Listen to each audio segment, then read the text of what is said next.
La Fondation Myriam, généreusement appuyée par McKinsey et compagnie, a mené une étude novatrice et approfondie sur les TSA et la déficience intellectuelle, de l'annonce du diagnostic jusqu'à la vieillesse. Cette recherche nous a aidés à créer des stratégies pour l'avenir en apportant des réponses à de nombreuses questions. Ces données aideront au fur et à mesure la Fondation Myriam à contribuer à l'amélioration d'accès et de la qualité des services fournis au Québec aux personnes touchées par ce problème ainsi qu'à leurs familles. Notre vision est celle d'un service intégré et continu sans faille, offert à toutes les étapes de la vie des personnes atteintes de TSA ou de déficience intellectuelle et à leurs familles. Nous espérons contribuer à la réalisation de cette vision en examinant chacun des 5 points de transition et chacun des 3 besoins transversaux comme suit. Du point de vue du diagnostic, nous aimerions contribuer à faire évoluer la situation actuelle, où plus de 1000 enfants au Québec attendent jusqu'à 3 ans avant de recevoir un diagnostic, vers l'établissement d'un processus qui permettrait d'évaluer l'enfant dans les 3 mois suivant la demande de consultation, avec un âge moyen ne dépassant pas 2 ans et demi au moment du diagnostic.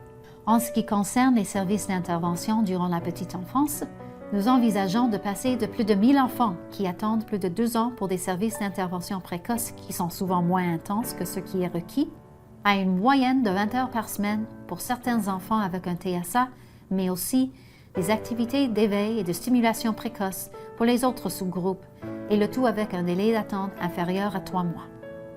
En ce qui concerne la scolarité, nous voulons changer la situation actuelle qui n'inclut pas assez de programmes particuliers, ni de formation et de soutien professionnel et qui comporte de longues listes d'attente dans certaines écoles spécialisées. Nous envisageons des programmes d'éducation et de formation professionnelle basés sur des meilleures pratiques et adaptés aux enfants atteints d'un TSA ou d'une déficience intellectuelle légère. Ces programmes seront dispensés par des enseignants et des professionnels dûment formés. Et enfin, réduire les listes d'attente pour ceux qui ont besoin d'intégrer à une école spécialisée. Actuellement, on estime qu'environ 800 personnes au Québec attendent jusqu'à 4 ans pour accéder au programme d'emploi ou des activités de jour. Notre vision est que toutes ces personnes terminent leurs études et s'inscrivent dans un programme d'emploi ou à des activités de jour dans les 3 mois suivant la fin de leurs études. Au Québec, 1400 personnes attendent jusqu'à 11 ans pour avoir accès aux services d'hébergement. Nous envisageons la création de 1000 nouvelles places dans des centres résidentiels abordables où au moins 70% des usagers pourraient vivre dans un cadre normal avec des services de soutien à domicile adéquats. Comme nous l'avons déjà souligné, le soutien et le conseil aux parents sont une composante importante de notre plan d'avenir. Seulement la moitié des parents ont facilement accès au navigateur des services, dont la moitié n'a jamais reçu de formation spécialisée en TSA ou en déficience intellectuelle et manque de temps. Ainsi, nous prévoyons que dans les 15 jours suivant la confirmation du diagnostic, tous les parents pourront consulter un navigateur de services en matière de TSA et de déficience intellectuelle, obtenir de la documentation utile et bénéficier d'un soutien approprié durant toutes les périodes de transition.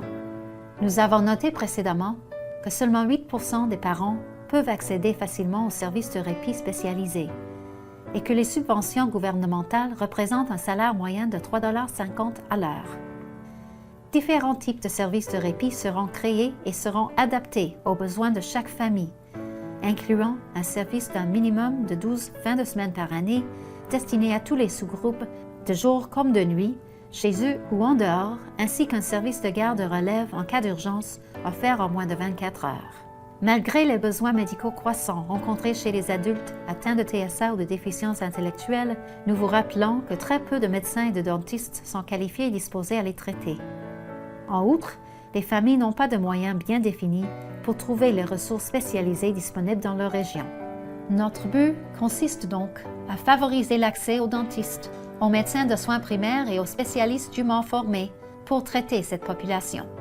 Nous vous avons partagé notre vision à chaque période de transition, qui va devenir de plus en plus précis à mesure que nous investirons nos efforts dans chacune d'elles.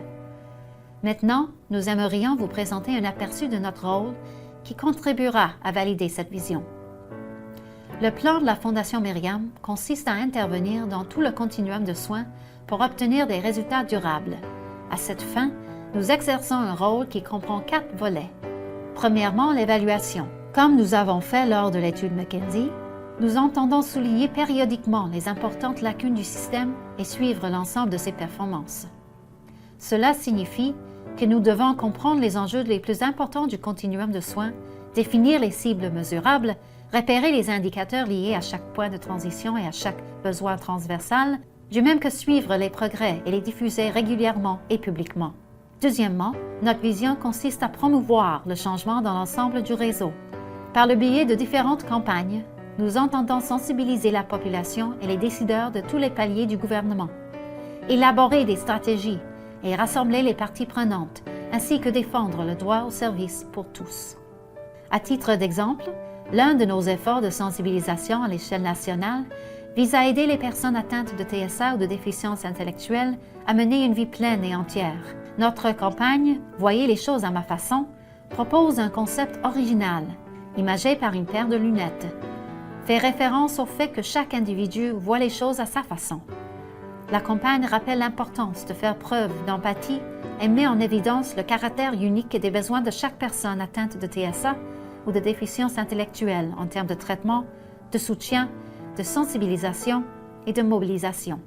Visitez le voyezleschosesaMaFaçon.org pour obtenir plus d'informations sur nos efforts et voir comment vous pouvez nous aider à sensibiliser davantage l'opinion publique sur les besoins croissants des familles aux prises avec un TSA ou une déficience intellectuelle.